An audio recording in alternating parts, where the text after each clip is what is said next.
I'm David Knowles, and this is Ukraine, the latest. Today, we bring you the latest updates from across Ukraine, discuss developments in Russia as thousands queue to endorse a liberal and anti-war politician's presidential bid, and we analyse Russian and Ukrainian tank tactics. Bravery takes you through the most unimaginable hardships to finally reward you with victory. If we give President Zelensky the tools, the Ukrainians will finish the job. Slava Ukraini! Nobody's going to break us. We're strong. We're Ukrainians. Every weekday afternoon, we sit down with leading journalists from the Telegraph's London newsroom and our teams reporting on the ground to bring you the latest news and analysis on the war in Ukraine. It's Tuesday, the 23rd of January. 1 year and 332 days since the full-scale invasion began. And today I'm joined by assistant comment editor Francis Dearnley, editor of the Central Asia and South Caucasus Bulletin James Kilner, and Telegraph writer and former tank commander Hamish de Bretton-Gordon. I started by summarising the latest news from Ukraine. Appalling scenes were seen across several Ukrainian cities this morning as Russia launched a salvo of missiles early on Tuesday, killing at least 6 people and injuring 70 more. In Kyiv, at least 10 explosions were heard as air raid sirens were sounded shortly before 6 a.m. local time. Vitaly Klitschko, the city's mayor, said a non-residential building was set ablaze, while a fire also broke out in several apartments. Klitschko added that an unexploded warhead was discovered in an apartment which has since been evacuated. In Kharkiv, that's Ukraine's second largest city, initial reports suggested several residential buildings were damaged, and there was also a gas pipe fire triggered by the strikes. 5 people, including 2 women aged 56 and 40, were reportedly killed, while 51 people at least were hospitalised, including children aged 10 and 12. Mayor Ihor Terekov told local television that rescue workers dug through rubble to search for survivors. State energy firm Naftogaz said a gas pipeline in Kharkiv was also damaged. Thousands of residents were left without power after electricity infrastructure was also damaged. This is from the Energy Ministry. In Pavlohrad, that's a city to the south of Kharkiv and east of Dnipro, Serhiy Lysak, governor, reported that at least 1 person was killed and another was injured in strikes in the city. Some more details then on this air assault from the Ukrainian military, who said that Russia launched 41 missiles early on Tuesday and air defences destroyed 21 of them. The enemy launched a combined missile attack on Ukraine using cruise, ballistic, air and anti-aircraft guided missiles. As a result of combat operations, the Air Force, in cooperation with the Air Defence Forces, destroyed 15 X-101, X-55 and X-55 cruise missiles, 5 Iskander-M ballistic missiles, and 1 X-59 guided missiles, it added. Towards the front lines, just quickly before we go to Francis Dearnley, Russian forces also made recently confirmed gains south of Avdiivka and continue to advance across the sort of localised region. This comes from the ISW, who says that geolocated footage indicated that Russian forces advanced beyond a section of railway line south of the city. Those are the updates then from Ukraine. Let's go to Francis Dearnley, who's been looking at the political and diplomatic picture. Francis. Thanks, David. The most visually striking event this week will be the much-trailed NATO exercise involving 90,000 troops. So expect to hear, and perhaps most importantly see, a fair bit from that once it begins. And I imagine some listeners will be in places where they can see certain things going on, planes flying overhead, etc. And if so, let us know what you see. This is the largest exercise in decades, and it's evidently designed to be a show of strength and act as a deterrent following Russia's invasion of Ukraine. As we reported last week, several senior figures have spoken publicly about the danger of an imminent war with Russia in years to come, but NATO Secretary Jens Stoltenberg seemed keen today to play down the intensity of those anxieties.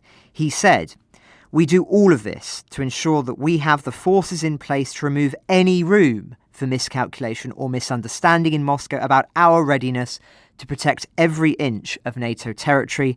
And as long as we do that, there will be no attack against the NATO territory." Now, we understand a core aspect of these exercises will be how US troops could reinforce European allies in countries bordering Russia and on the alliance's eastern flank if a conflict were to flare up with a near-peer adversary. That is logical, but one has to wonder what the contingencies are were the worst-case scenario to happen and the US withdrew some of its military support from Europe or indeed withdrew from the NATO alliance entirely, as Donald Trump has threatened. Europe has to be prepared for that possibility, if only to show Russia that it has plans in place that would ensure the defeat of the Russian army without America. And I imagine that we'll be seeing and hearing more about that in the coming months. But thinking longer term, the question of long-term security guarantees for Ukraine continues to be a key one in Europe. The new Polish Prime Minister Donald Tusk visited Kyiv yesterday and announced a new Polish defence package that includes a loan for large-scale Ukrainian weapon purchases, as well as stating that Poland has joined the G7 declaration of support for Ukraine with the hope of further commitments down the line. Now, if one rereads that G7 commitment, which I have this morning, it is powerful, but light on some details, which will surely be the critical ones for deterring any future invasion of Ukraine once this conflict ends. So the document says, and I quote, "In the event of a future Russian armed attack, we intend to immediately consult with Ukraine to determine appropriate next steps. We intend to provide Ukraine with swift and sustained security assistance, modern military equipment across land, sea and air domains, and economic assistance to impose economic and other costs on Russia, and to consult with Ukraine on its needs as it exercises its right of self-defence enshrined in Article 51 of the UN Charter. To this end, we will work with Ukraine on an enhanced package of security commitments and arrangements in case of future aggression to enable Ukraine to defend its territory and sovereignty." Now, many of you will hear that and think, as I do, that it effectively guarantees a continuation of the kind of policies that the West has adopted at present towards Ukraine.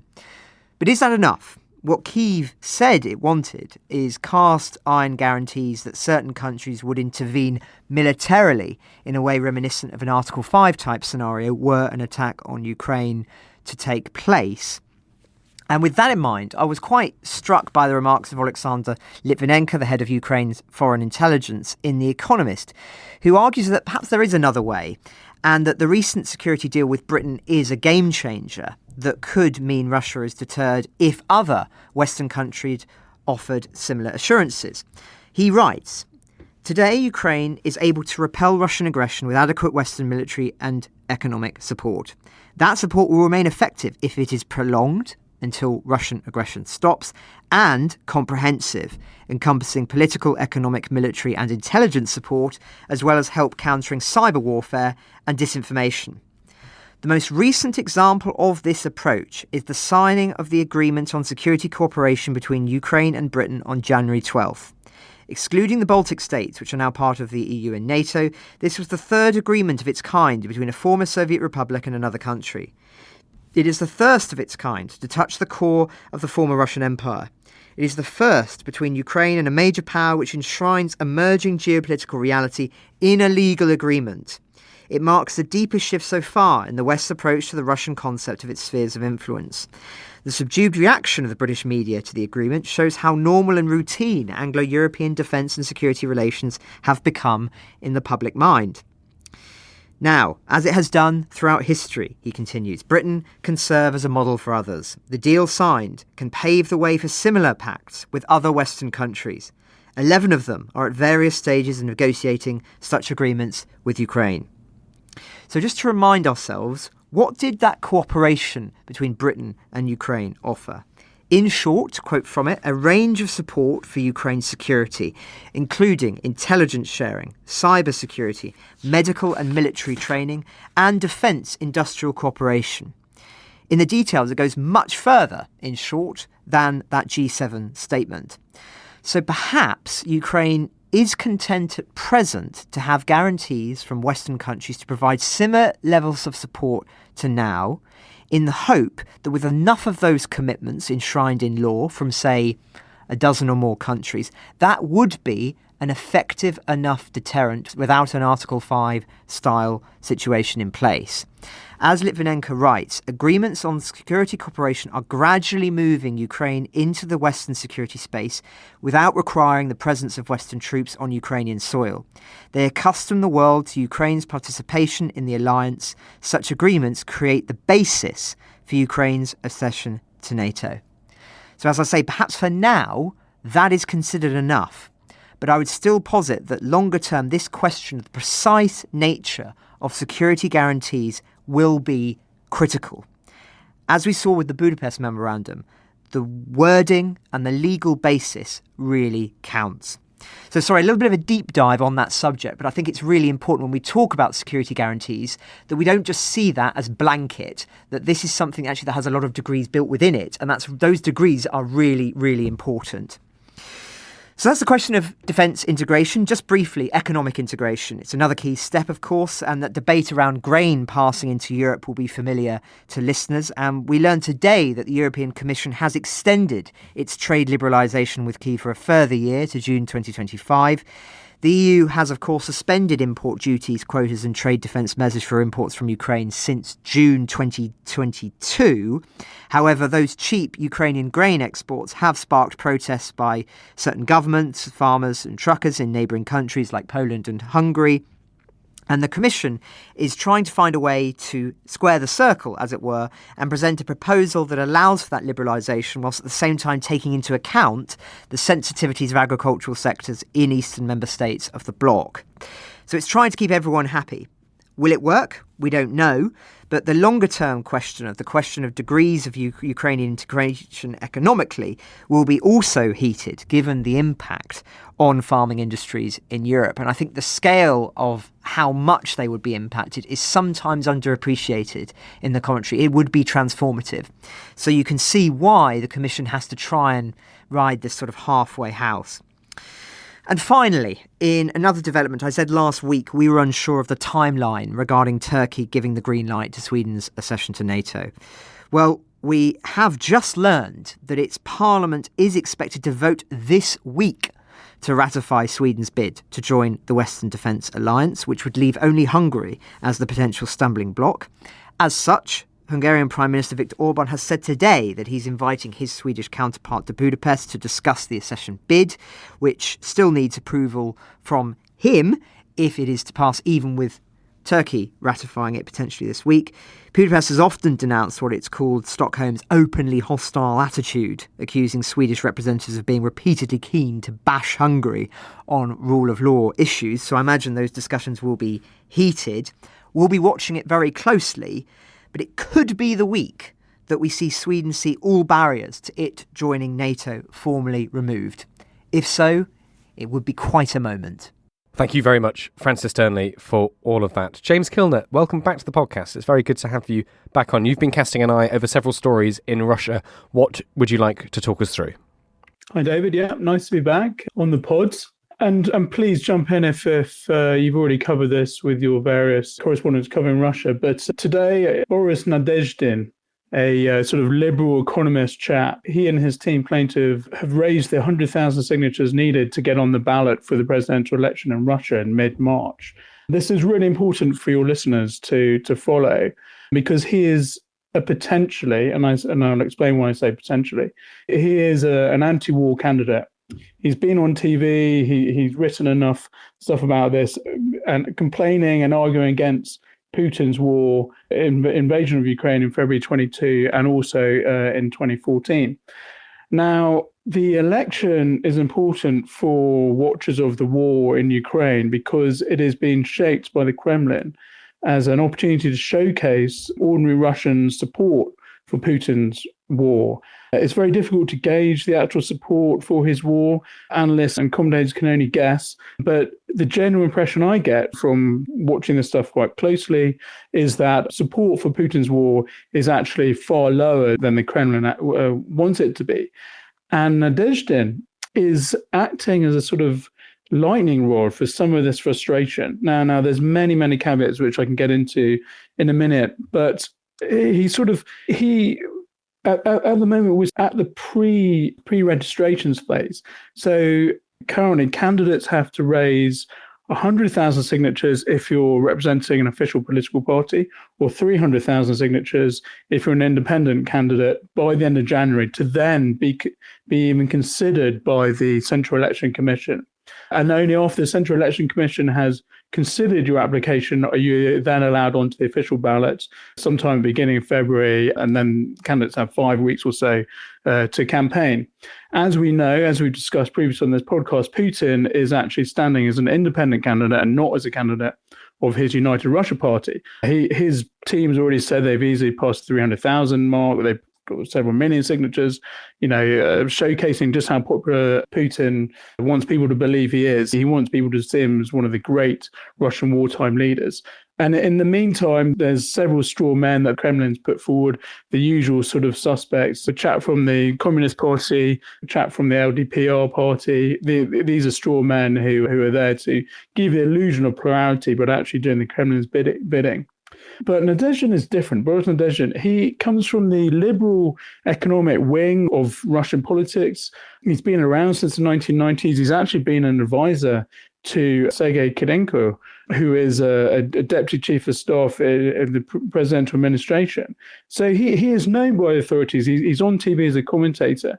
He has been, up until now rather, allowed to present the sort of anti-war commentary in Russia on TV and in commentary in newspapers, etc., purely for the opportunity for pro-war commentators to jump on him and knock him down.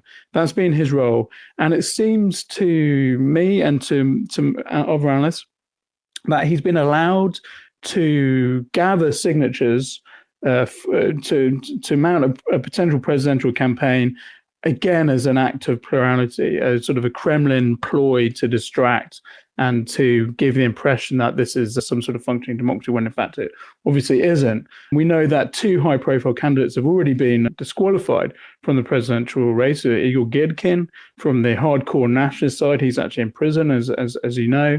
And by the way, being in prison doesn't disqualify you automatically from running in a presidential election in Russia. It just makes it slightly harder. But he's been disqualified. He's been very critical of Putin and his war. And then you had a liberal journalist, Yekaterina Duntsova, who was disqualified a week or so ago. But Boris Nadezhdin has been allowed to collect these signatures, and I've seen loads of photos and loads of videos across Russia of queues of people queuing up in snowy streets, etc., to sign under his name. There's also been plenty of reports of people being harassed while they're doing this, etc. But today, Nadezhdin's team has said that they have the 100,000 they need. There are some other technicalities they need to get through. At least 40 regions of Russia have to be represented within that 100,000. So there are sort of technicalities that it can still be disqualified from.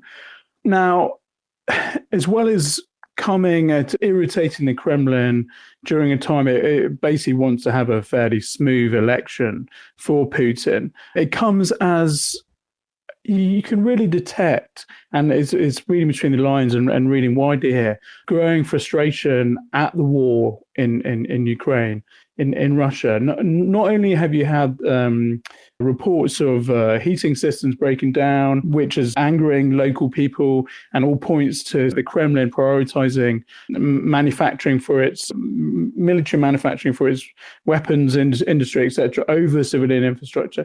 But you've had these demonstrations in Bashkortostan against Kremlin installed leaders. These demonstrations were ostensibly sort of about supporting a local leader who'd been put in prison. He's been sentenced to 4 years on a very spurious reason, accused of racial hatred, but it's all very spurious, and it's all rooted in environmental activism as well. Bashkortostan is one of these sort of fringe regions which the Kremlin's recruited from heavily to mobilize soldiers for its war in Ukraine, and that's all feeding into the anger.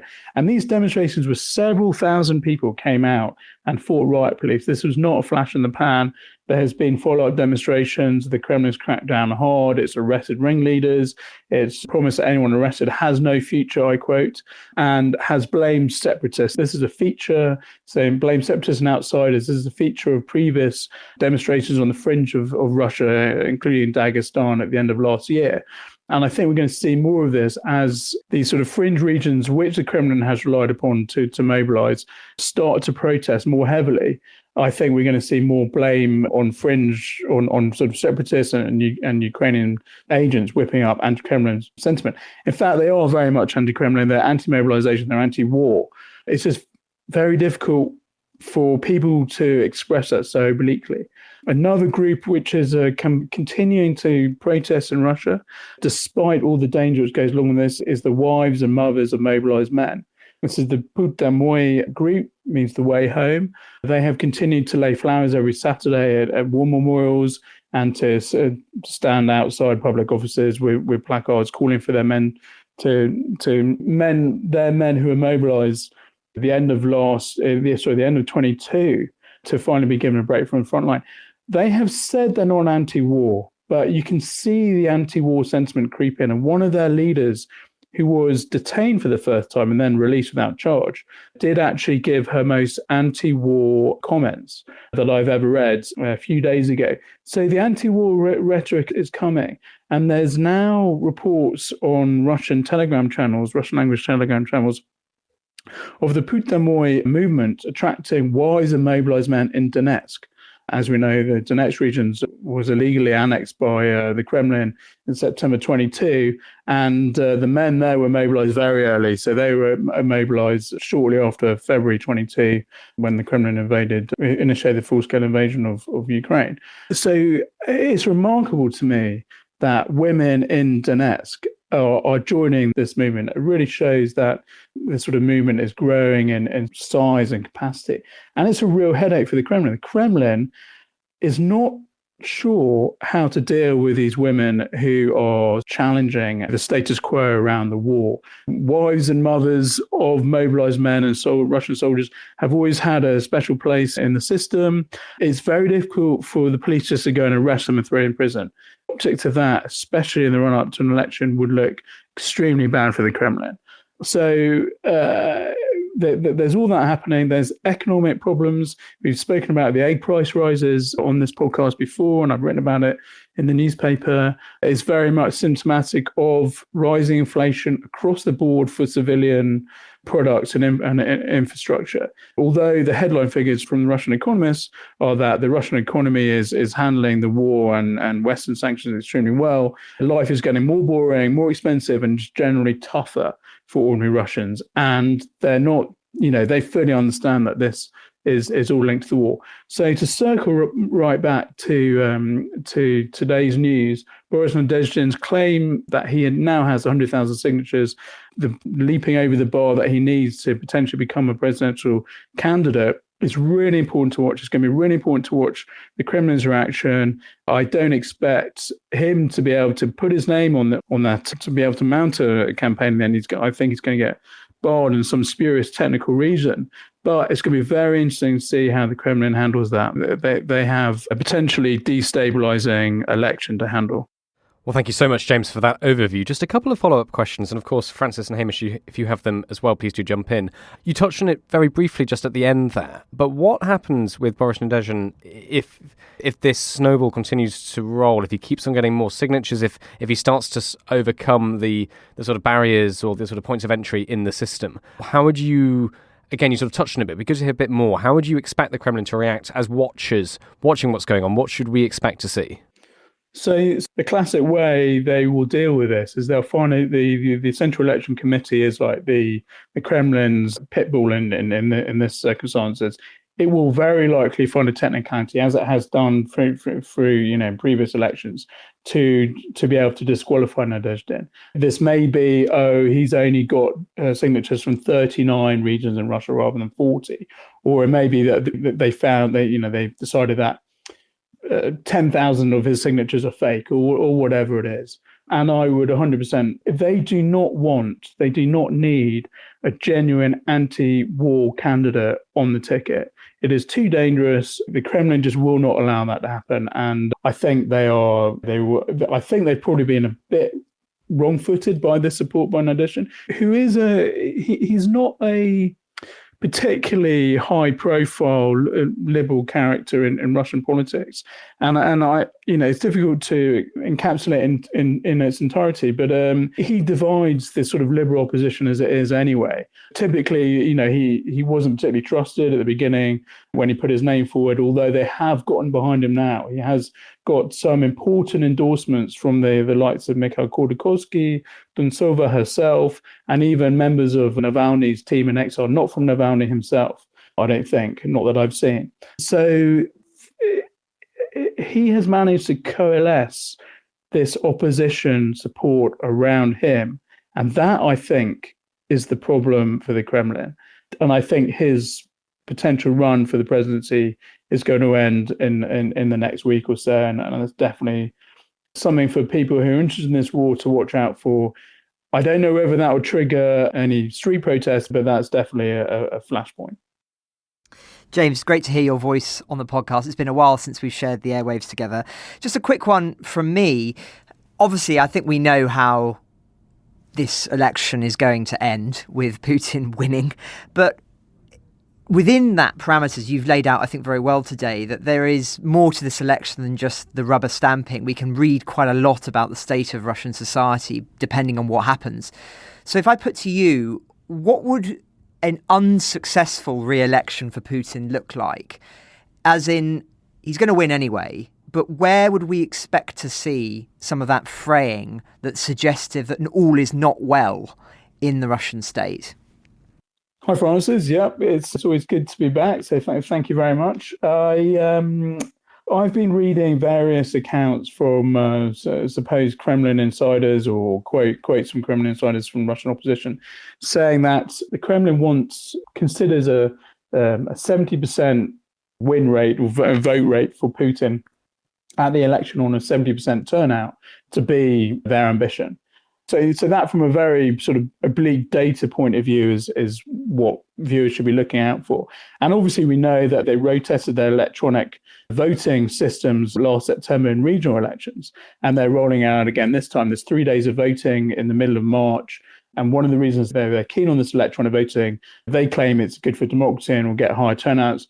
The reality is it's far easier to manipulate votes and to frankly fake results if a lot of it is done electronically. As for other indicators that will give an insight into the popularity of Putin's war in Ukraine, I think Nadezhdin, any reaction, any sort of any flicker of any serious reaction to him being cancelled is important to watch out for. You have to remember that anti-Kremlin and anti-war protests in Russia are banned. So if there is any sort of reaction, and I'm not sure there will be a huge reaction, is important to watch out for. I also think that the Put Damoy women's movement, which has only been going since about September, October, I remember talking about it around then, and has sort of snowballed into more sort of important, influential grassroots activism, is really important to monitor as well. So I think there are a few things that listeners of this podcast can watch out for. Well, thank you very much, James, and for your answers there, and for Francis for your question. James will, of course, come back to you at the end for a final thought. Hey, Mr. Breton Gordon, thank you so much for joining. Can we ask you to do something a little bit different today for us and our listeners? Can you take us to tank school? I know you've been looking at a couple of clips, some longer videos of some of the action that's been seen along the front lines between Ukrainian and Russian tanks. With your experience and your background, can you talk us through what you've seen and what we should take from it? Yes, absolutely. Good afternoon, team. Good afternoon, everybody. It's never miss an opportunity if you're a tankie to talk about tanks. Only sad that my cavalry chum, Captain Nichols, isn't here to join in with his expert views as well. But I think we're at a really key moment. And I'll come back to that, hopefully after I've gone through what appears in 3 videos, which I think are going to be linked to the podcast so people can look at them in more detail later. And I think they're really quite fascinating to me, and I shall try and describe it without being too tanky technical, as it were. But it really illustrates the holy trinity of tank design: firepower, protection, and mobility. And I would suggest that we in the West, we in this country in particular, have got that holy trinity right with our current tank, the Challenger 2. And the Russians have got it wrong. They don't really bother about protection. And that's why they've lost so many. 4,500 tanks thus far.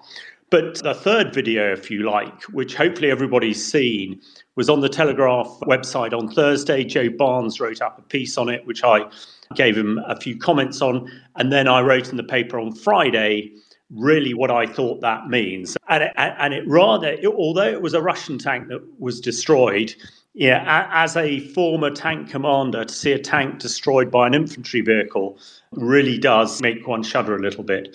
But there are two videos which I made for another media organisation, TV source. I might say the first one, which I'm about to describe, has had over 1 million views, and apparently that makes me an influencer. So when my children are next at home, I'll ask them what that means. But anyway, looking at the first video, it shows a Russian tank maneuver. This is about 3 months old now, so probably October time.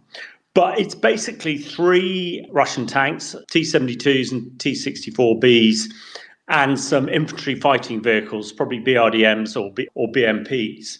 And it says an awful lot. These 7 or 8 vehicles are absolutely cramped together. There's barely a cigarette paper you can put between them. And they're all moving in a straight line. And they all get destroyed. They all brew up. One reason is because the Russians don't bother too much about protection. But critically to me, it shows basically you have the troop leader of the tank group, who'll be a young lieutenant, I expect, who's out in front. He's probably the only person who has a map. He's the only person who knows what the plan is. And he probably has a vague idea of knowing where he's going. There's a big tree line of wood to their side, which actually they should be in. But actually, they are all in the open, moving pretty slowly. And basically, the first tank gets hit probably by a javelin missile or perhaps MLAW. You might have the British NLAW, the British anti-tank weapon that has done so much damage, or one of these FP drones. I mean, these little $400 drones, basically they put an RPG warhead, a rocket-propelled grenade warhead that you'll have seen people firing from their shoulders on there, fly them into the turret of a tank and explodes. And because the Russian tanks have all their ammunition sort of not quite laying on the floor, but it's not protected, if you have a spark in there, it blows up. And that's why you see so many of these things brewing up. But this first video shows how not to do tank warfare and explains why the Russians have lost so many tanks. It also explains why the MOD intelligence update only 2 weeks ago basically said the Russians have run out of tank crews. They might be making new tanks, but they're putting people in there. And in my experience, it takes about a year to train a tank crew to a reasonable degree. So if you're putting somebody in there with a couple of weeks training, really, they are not very used at all. We can go on to the second tank video. This is the contrast. This, to me, is showing really good tank action. And it's a Ukrainian tank regiment, a tank platoon from a tank regiment in T-72s.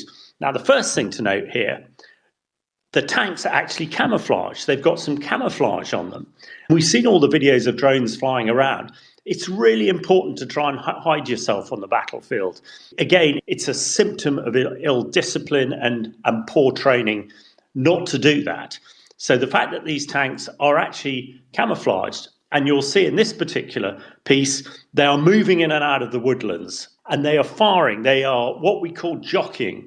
When a tank fires, 120 millimeter tank, there is a massive bang, big cloud of smoke, and you can see it from a long way away. Now, if you stay in the same place, you can be acquired.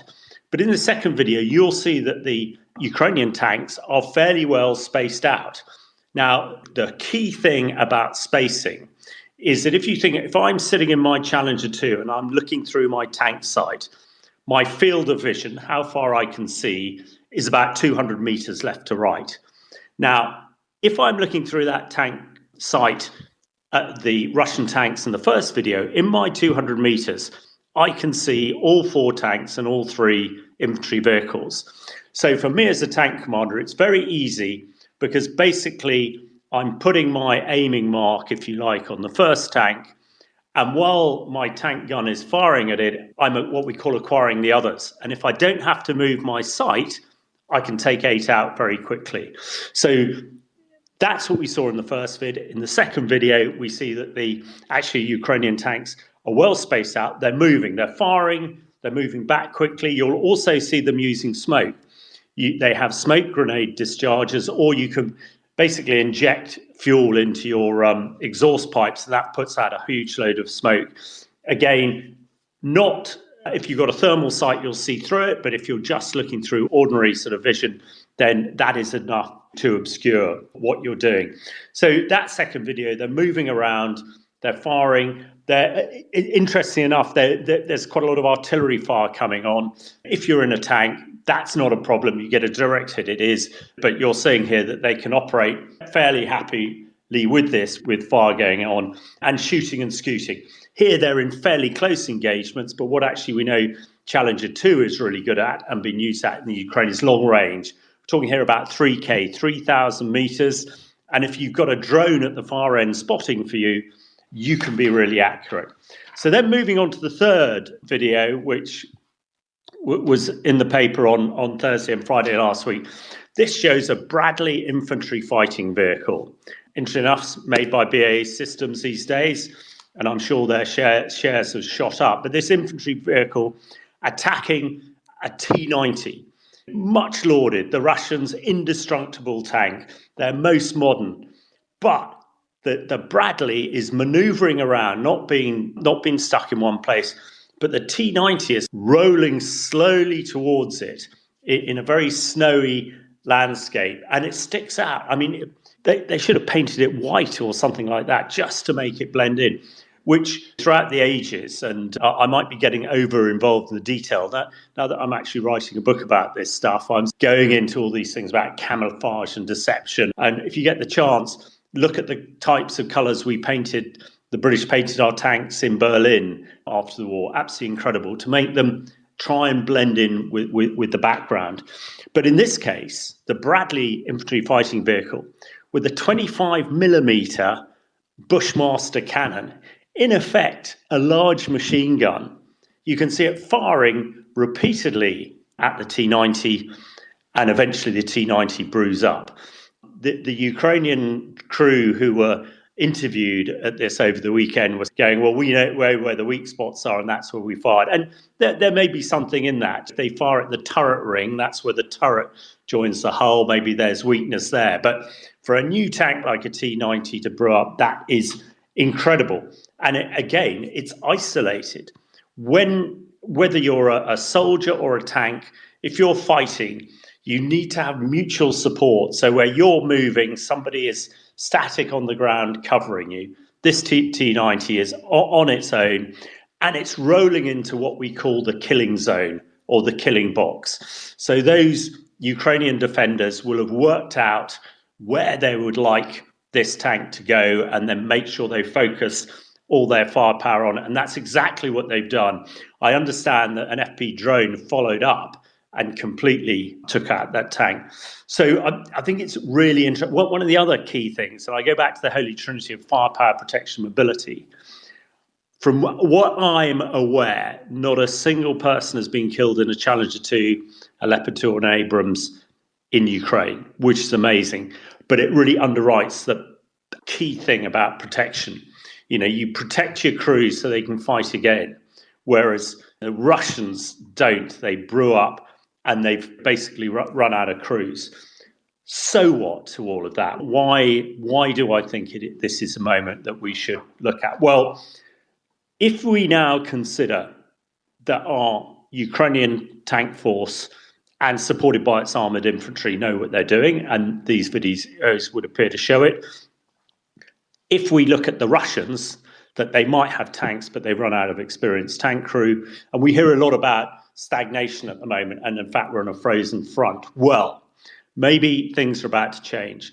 The big thing that has affected tank operations hitherto is what we call air superiority, freedom of manoeuvre. And we discussed over the last few weeks how the Ukrainians have shot down A-50 command and control aircraft, absolutely key for the air battle. We know the amount of fighter jets that the Russians have lost. We also know that the F-16s are coming over the hill. So if Ukraine can gain air superiority, that will allow their armoured formations to manoeuvre and get through the minefields. And the real challenge to get through the minefields is it takes time. But if you've got air superiority, you haven't got Russian attack helicopters and fighter jets taking out your tanks, then you can get on with it, which gives me hope. Allied to that, the maritime superiority that we've discussed many times on the pods, Black Sea Fleet has gone. They now have, Marines. So if you could combine the air superiority, the maritime superiority, to me, that gives the potential for freedom maneuver in the land battle. And of course, allied to that, we must make sure that the Ukrainians have enough ammunition to do this. So do look at those videos that will be posted later, see what you think, and I'm very keen to have a dialogue with anybody else who's got a view, particularly a counter view. Over. Thank you very much for all of that, Hamish. And just to repeat to our listeners, we'll put those 3 videos, 1, 2 and 3, in the show notes so you can go and have a look and cross-reference what you see there with Hamish's commentary. And as we said, please do get in touch, especially if you've got some experience in this and especially if you have a counter view. Thank you very much, Hamish. Let's move now then to our final thoughts. Francis or James, would you like to go first? Thanks, David. James was talking about opposition to the war in Russia earlier, and Medusa reported yesterday that the Russian State Duma deputies submitted to Parliament draft amendments to the Russian Criminal Code on the confiscation of property for those guilty of disseminating fake news about the Russian army. The Speaker said that the bill will allow the confiscation of money, valuables or other property used or intended to finance criminal activities against the security of the Russian Federation, and will also allow courts to deprive citizens of honorary titles. Now, as flagged by Max Seddon, who's the Moscow bureau chief at the Financial Times, Russian lawmakers will be able to seize the property of anyone convicted of fake news about the war. This is a way of punishing people after they leave the country. Several folks I know transferred the deeds to their apartments anticipating something like this. And as Elliot Higgins of Bellingcat also writes on X, this would effectively mean that Russian journalists, activists and ordinary members of the public who tell the truth about what's happening in Ukraine can lose their homes, as well as their freedom, effectively punishing their family members. Further evidence, therefore, if it were needed, of the clampdown on Russians who speak out about the conflict, with a particular impact on those who've chosen to leave the country to do so. It needs to be seen, I think, in the context of the election and the regime trying to silence voices who might cause embarrassment domestically and especially internationally. Thank you very much, Francis. James Kilner, would you like to go next?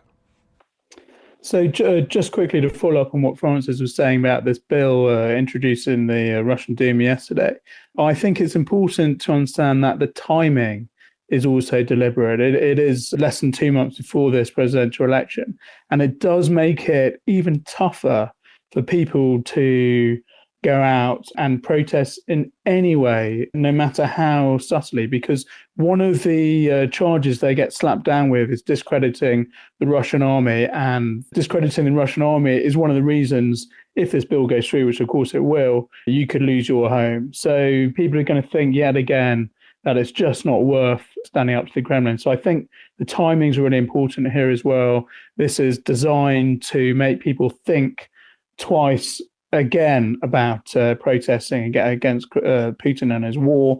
It's also was rushed through yesterday, possibly as Nadezhdin was closing in on 100,000 signatures. So let's see where that goes, David. Really, really important for everyone to watch who's interested in this war. And then the last thing, the last sort of shout I want to give before I sign off is for people in the UK, the US, Australia, New Zealand to go and see Daka Braka, the Ukrainian quartet, which is touring at the moment. I went in Glasgow. They're very much the vanguard of Ukraine's culture war. They style themselves as an ethnic chaos group. Lots of drums and haunting singing.